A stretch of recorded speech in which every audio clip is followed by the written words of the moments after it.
नमस्कार। कभी कभी कुछ कहानियां सिर्फ सुनने के लिए नहीं होती, वो महसूस करने के लिए होती हैं। एक ऐसा डर जो सुनने के बाद भी जहन में कहीं रह जाता है। आज हम बात करेंगे राजस्थान के एक छोटे से गांव बरखेड़ा की एक ऐसी ही सच्ची घटना की। तो चलिए उस प्रेत यात्री के सफर में और गहराई से उतरते हैं। ये जो लाइनें हैं ना, ये सिर्फ एक शुरुआत नहीं है। समझ लीजिए ये एक तरह की चेतावनी है, एक ऐसी घटना की जो हकीकत और वहम के बीच की उस पतली सी लकीर को हमेशा हमेशा के लिए मिटा देती है। तो बात है साल 2016 की। जगह राजस्थान का एक दूर दराज छोटा सा गांव बरखेड़ा।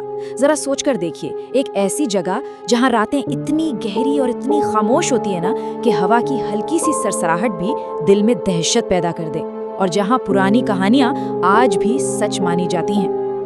तो कहानी का पहला हिस्सा शुरू होता है एक सुनसान रात और एक वीरान सड़क से। यहीं पर हमारे मेन कैरेक्टर आरव की जिंदगी में एक ऐसा मोड़ आता है जो उसे एक भयानक डर की दहलीज पर लाके खड़ा कर देता है। वक्त था रात के कोई 10:30 बजे का। आरव अपनी बाइक पर घर वापस जा रहा था। बिल्कुल एक आम रात, एक नॉर्मल सा सफर। पर उसे क्या पता था कि ये सफर उसकी जिंदगी का सबसे डरावना एक्सपीरियंस बनने वाला है। अब जरा उस माहौल को महसूस करने की कोशिश कीजिए। सड़क पूरी तरह से खाली, सन्नाटा इतना गहरा, इतना ज्यादा कि आरव को अपनी सांसों की आवाज के साथ साथ अपने दिल की धड़कन भी एकदम साफ सुनाई दे रही थी। और यही अकेलापन था जो उस रात के डर की पहली नींव रख रहा था। और इसी सन्नाटे और अकेलेपन के बीच उसे पहली बार कुछ अजीब लगा। एकदम से एक ठंडा सा एहसास, जैसे कोई उसे देख रहा हो, कोई उसका पीछा कर रहा हो। वो बार बार पलट कर देखता, पर पीछे सिवाय घने अंधेरे के कुछ भी नहीं था। तो सवाल ये है कि क्या ये सिर्फ उसके दिमाग का फितूर था या उस अंधेरे में सच में कोई था। तो अब कहानी अपने अगले पड़ाव पर आती है, एक अजीब मुलाकात। अब तक जो सिर्फ एक एहसास था, अब वो अंधेरे में से निकलकर सामने आने वाला था।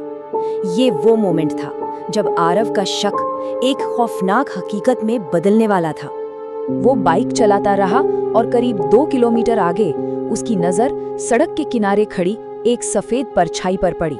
अब इतनी रात में किसी को ऐसे अकेले खड़ा देखकर उसे लगा शायद कोई बुजुर्ग औरत होगी जिसे मदद चाहिए। लेकिन जैसे ही वो थोड़ा और पास पहुंचा, उसकी तो जैसे सांस ही रुक गई। उसने देखा कि उस औरत के पैर जमीन पर थे ही नहीं, जमीन को छू ही नहीं रहे थे, वो हवा में थी। आरव के लिए डर का असली खेल तो अब शुरू हुआ था। आरव कुछ सोच पाता, कुछ समझ पाता, इससे पहले ही उसके दिमाग के अंदर एक आवाज गूंजी, एक फुसफुसाहट, रुको, मुझे घर छोड़ दो। ये आवाज बाहर से नहीं आई थी, ये सीधी उसके दिमाग के अंदर से आ रही थी। अब ऐसे में कोई भी क्या करता, आरव का तो गला ही सूख गया, हाथ कांपने लगे। उसके दिमाग ने बस एक ही सिग्नल दिया, भागो यहाँ से। और उसने वही किया, बाइक की स्पीड बढ़ा दी जितना बढ़ा सकता था। पर वो आवाज तो और पास आ गई। ऐसा लगा जैसे ठीक उसके कान के पीछे से कोई बोल रहा हो, क्यों भाग रहे हो, मुझे तो बस घर जाना है। इस बार आवाज में एक अजीब सी उदासी भी थी और एक जिद भी। और अब कहानी का सबसे खौफनाक हिस्सा, वो साया जो अब तक पीछे था, अब वो साथ बैठ चुका था। डर अब दूर नहीं था, डर अब आरव का हमसफर बन चुका था। आरव ने अपनी सारी की सारी हिम्मत जुटाई और बस एक पल के लिए पीछे मुड़कर देखा। और जो नजारा उसने देखा, उसे देखकर तो उसकी रगों में जैसे खून ही जम गया। वो औरत उसकी बाइक पर पीछे बैठी थी, उसके पैर अभी भी हवा में लटक रहे थे और उसका बर्फीला ठंडा हाथ आरव की गर्दन पर था। बस डर का आखिरी पर्दा हटना बाकी था। उस औरत ने बहुत धीरे से अपना सिर ऊपर उठाया और उसका चेहरा, वो चेहरा किसी इंसान का नहीं था।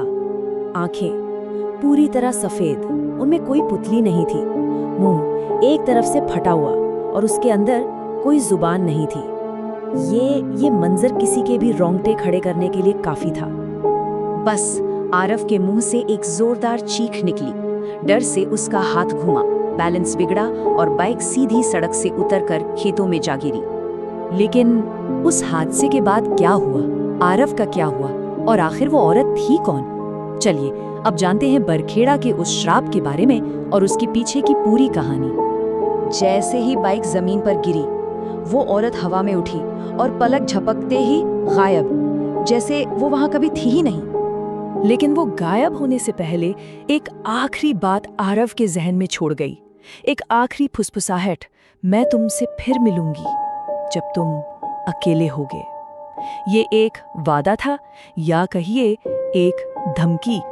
तो वहां के लोग बताते हैं कि सालों पहले बरखेड़ा के पास उसी सड़क पर एक एक्सीडेंट में एक औरत की बहुत बुरी तरह से मौत हो गई थी, और कहते हैं कि तब से उसकी आत्मा आधी रात को वहां से गुजरने वाले हर मुसाफिर से घर तक लिफ्ट मांगती है, और जो भी उसके लिए रुकता है वो फिर कभी किसी को नहीं मिलता, कभी वापस नहीं आता।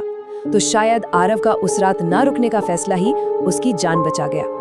तो ये कहानी हमें एक बहुत बड़े सवाल के साथ छोड़ जाती है, इंसानियत और डर के उस चौराहे पर।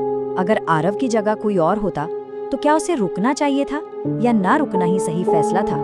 इसका जवाब शायद उसी सुनसान सड़क के अंधेरे में कहीं खो गया है।